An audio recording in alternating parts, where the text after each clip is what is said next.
Egypt compared to fallen Assyria. 31 On June 21, during the 11th year of King Jehoiachin's captivity, this message came to me from the Lord, Son of man.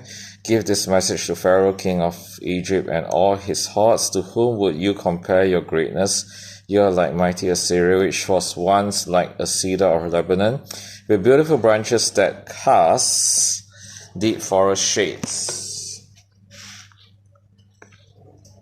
Deep forest shade, and with its top high among the clouds did spring water it,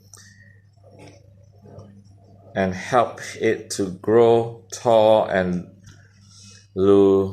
luxuriant. The water flowed around it like a river, streaming to all the trees nearby. This great tree towered high, higher than all the other trees around it. It prospered and grew long, thick branches because of all the water at its root.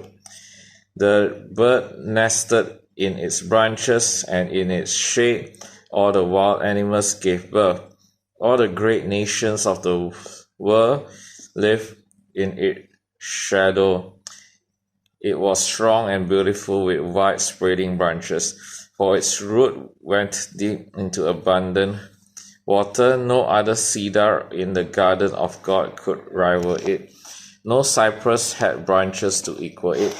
No plane tree had both to compare. No tree in the garden of God came close to it in beauty, because I made this tree so beautiful and gave it such magnificent foliage.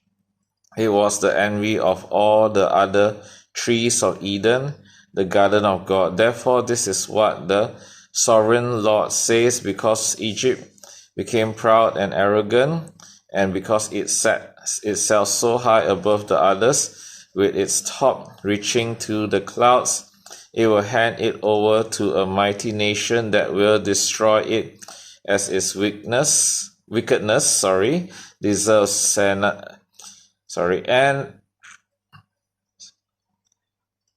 I have already discarded it.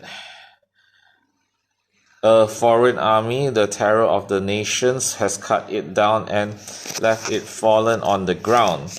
Its branches are scattered across the mountains and valleys and ravines of the land. All those who live in its shadow have gone away and left it lying there.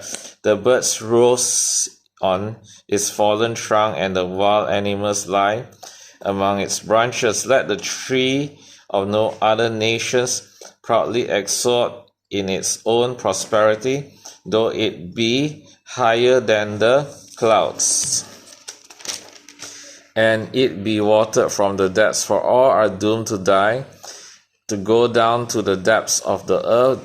They will land in the pit along with everyone else on earth. This is what the sovereign Lord says: when Israel went down to the grave, I made the deep springs mourn. I stopped its river and dried up its abundant water. I clothed Lebanon in black and caused the trees of the field to weep.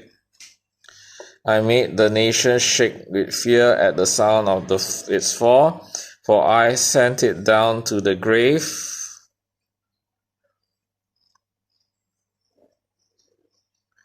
With all the others who descend to the pit, and all the other proud trees of Eden, the most beautiful and the best of Lebanon, the ones whose root went deep into the water, took comfort to find it there with them in the depths of the earth. Its allies too were all destroyed and had passed away.